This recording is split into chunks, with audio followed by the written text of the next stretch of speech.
likod ko. Likod nyo. Laging nangangalay. Laging nangangalay. Wala ba kayong disgrasya before? Wala ba? Opera? Okay, anong sa tingin nyo? Mga 7 years siyang nakaupo lagi. 7 years Kasi na. nagkakahira siya. Okay.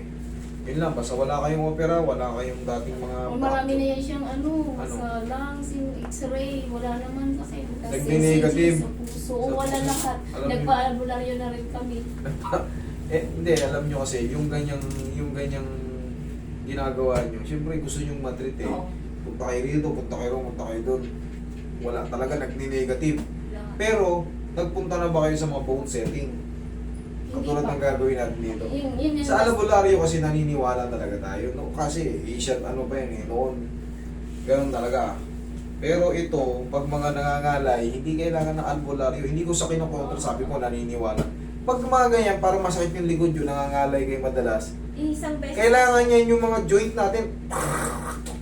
Tapos, traction, decompress. Kasi yung umpisa nun, di ba, yung may inabot siya. Yung una-muna, bumahin lang ako. Parang may... May umipit para may kurmount. Oo. Gumanon, okay. Tapos, Ang ibig sabihin nun, spinal nerve compression. Okay, sige. may inaabot lang ako. Tapos dito naman sa kabila, yung dito ko. Sa blade, May okay, parang shoulder may blade. sumabit sa paghinga ko na nahirapan ako huminga. Okay. Spinal nerve pa rin yun sa thoracic. Pagka mga ganyan, ito ang tawag si thoracic, hanggang dito. Pag dito naman sa pababa, ang tawag dyan lumbar. Ngayon, thoracic tsaka lumbar, thoracolumbar ang problem mo. Ngayon, madali lang naman yan sa totoo lang. Kahit nakapikit ako, kaya kong ayusin pa sa mga ganyan ngalay-ngalay lang. Nagkamali lang kayo ng ano, ng pinuntahan. Pero siyempre, pangkaraniwan na unang-unang pupunta natin, pag may mga ganyan tayo, punta tayo sa ospital. Nagkasakit nga siya, unang hospital, diabetic, high blood. Tapos nag-second opinion kami sa Maddox. Diba? Pero yung sa'yo, base sa assessment ko, basta wala kang opera, wala kang ano, kahit wala. Ano Hindi yun, naman, napakadali lang. Kayo, yan sa puso. Kumbaga, pwede naman talaga, pwede ka ma-ECG kasi sabi mo, naiibig yung hininga mo eh. Tama yun. Pero nag-negative ka, ibig sabihin sa mga ano lang yan. Wala kang mga, madidetect kasi na ron kung may enlargement ka, alanganin yung bugso ng puso mo, ayan, maaari kang i-check na talaga sa ano. Kung may nagbabara sa artery mo, pero ito, madali lang tong kaso mo. Sa totoo lang, madali lang ang kaso. Pwede rin ba ako mag-ano kasi ito lagi mas... Pwede lang, huwag muna. Na ano ko lang, naisip ko lang kasi pag nag-exercise ako, hindi ako nakakatagal. Meron ka rin compression. Ang tawag dyan mga discompression. Discompression ang tawag dyan sa inyo. Ito ang bandage yan. Roy, ikaw ang mag-bandage yun kay sir. Bandage yan mo yun. Ayusin mo yung bandage yun. Madali lang naman yun. Kayang-kaya mo ng bandage yan si sir. Sa mga ganyang nararamdaman nyo, very simple lang yan. Kailangan nyo lang makapunta sa tamang ano. Discompression, tapos konting pectus, konting massage, tapos na. Wala na kayo dapat alahanin pa. Dapa. Ay, nagtatakot ako, ano baka hindi daw siya makahinga dito. Dapa. Dapa ka daw eh. Dagdagan ko pa yung hininga mo. Nasabi niya mo kung hindi na ako makahinga doon na. Bakit? Kasi dati hindi na makahinga eh. Napanood nyo ba yung taga Baguio? Lagi ako Tatlong, nanonood napanood mo ba yun? Sabihin sa ano, hindi ko na matanda. Tatlong buwan lang, ano? 3 buwan o 6 na buwan? Umiiyak yun. Picturean mo nga. Umiiyak yun dahil hindi na makahinga. Kumbaga, nandyan yun, nag-viral yun. Marami ng views yun. Yung taga Baguio yung babae. Kawawa yun. Hindi makalalim ng hininga. Pinik ko sa siya. mo, tanggal. Pag gumanon siya, nakaganon na lang, ayun yung gumalaw. O, mamaya, tignan mo kung sabi niya, baka natatakot siya, baka hindi siya makahinga. Kaya nga, natatakot Nag-negative siya ka eh. naman sa ECG. Oo, Walang problema. Nakadalawang Ngayon, beses na. yung mga ganitong lost breathing, dahil sumasakit yun dito, naiipit na yung tinatawag natin yung spinal nerve. Kaya pag uminat ka ng gano'n, parang may sumundot sa yung hangin na hindi mo alam. Isang beses ka na bang inano? Relax lang. Ilang beses ka na bang hinilo? Maraming beses na. Hindi ordinaryong hilot ito. Hindi ordinaryong hilot ito. Tapos ng pagmamahal to. Tsaka discompression. Decompression. Sorry, decompression. Tingnan ko nga yun. Lagi ako nanonood eh. Panoorin niyo yun, taga Baguio na hindi Meron yung makahinga. galing sa Hong Kong din na pumunta rito. Mas matindi yun. Talagang umiiyak na nga yun eh. Kaya hinga oh. Binalik ko yung breathing niya. Umiyak lalo eh. Bakit umiyak? Sobrang tuwa eh. Hindi umiyak dahil nasaktan ko. Hindi. Umiyak siya dahil sa wakas bumalik yung ano. Bumalik yung... Lagi niya yung pinapahilot eh. Yan, Hininga niya. dyan. Sabi ko nga sa inyo, madali lang to eh. O hindi naman sa pagmamayabang. Kumbaga, sa akin ha, base sa assessment ko sa kanya, madali lang to. Hindi, pangkaraniwan yun eh. Kumbaga, siyempre talagang lalapit tayo sa doktor. May, once kasi breathing na yung nawawala, matatakot ka na eh. Tatakot ka. Nakakahinga ka dyan? Oo. Sabi mo, hindi ka makakahinga rito. Hindi totoo yun. Baka hindi ako makahinga doon. Nasa isip ka Matagal na yan. yan, gusto namin pumunta. Natatakot lang siya, baka dito siya makahinga. Mamaya mo sabihin sa akin yung pagtatayo ka na dyan. Kung nagbago ba, Tapos mabigat lagi yung dibdib niya, di ba? ayun na nga yun eh, kasi tagusan na yan, likod. Kaya nga in-ECG ka kasi nga, base sa sinasabi mo, dapat ka lang talagang ECG. I-ECG. Oh, kasi Kasi titignan yung tibok ng ano mo eh.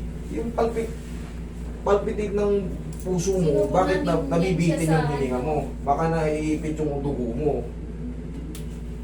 sinubukan Okay, gaya. siya sa Manila, COVID patient siya. Kaya, isa pang massage. Mamasasin ko yung tagiliran niya. Kasi sumusundot-sundot din daw dun eh. Okay. Relax lang. Ito na yung sinasabi kong pan-decompression. Okay, inhale. Exhale. Ayun ang gusto niya, pinapahila. Parang may nahila sa likod ko. Parang may nahila sa likod mo. Hinila ko talaga eh. Talaga may mahila. Diyan ka lang muna. Oh. Nahihirapan ka huminga? Hindi. O hindi. Diyan ka lang ha. O, tuloy-tuloy na yan. Ang gagawin ko, isa pang haplos. Hawakan mo yung breast mo. Hawakan mo yung breast. Tapos na. Wala na, tapos na. Tsaka ka pa kakabahan. Dapat kanina pa. Ngayon ko pa nagsabi kung kailan tapos na. Ano na lang to? Ganito na lang to. Wala ka nang dapat ikakabahan. Haplos na lang to ng pagmamahal. I mean yung ang tawag ko sa mga soft touch, haplos na ng pagmamahal. Hindi na yung mga Pinakaba niya, hindi siya makahinga. tapos na nga eh. Oh. Nahihirapan ka ba huminga? Hindi. Tapos na nga. Ganito na lang to. I-release lang natin yung mga spasm nyo dyan na yung kaba nyo noon na pagtigas ng mga ano, tagusan kasi sa kanya eh.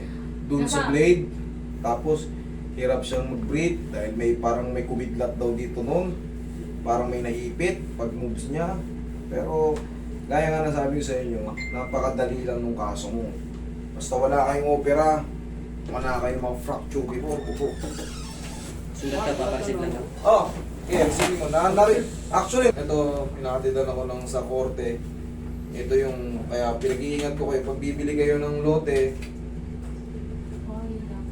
pag bibili kayo ng lote, kailangan siguraduhin nyo yung Yan ang problema din namin. sakit sa ulo. Bumili ng property. Hindi na namin yan hinabot. Eh no, nakipag ano ako, compromise agreement. Talo ako sa kaso, kaya compromise agreement, nagbayad ulit ako. Paano kung wala akong mambayad? Maaari akong, siyempre, pag wala akong mambayad, actually ang civil case, wala naman talagang kulong. Makukulong ka lang talaga pag wala kang pera. Wala kang pambayad eh. Bumili ako ng lote, ito yung kaya uma-absent ako, nagkakaroon ako ng hearing, yan po yun. Bumili ako ng lote, ngayon yung pinagbilihan ko ng lote, peke yung titulo. Na doble-doble yung bayad ko. Ngayon nagbayad ulit ako sa may-ari ng original. Kinasuhan ako ng forcible entry.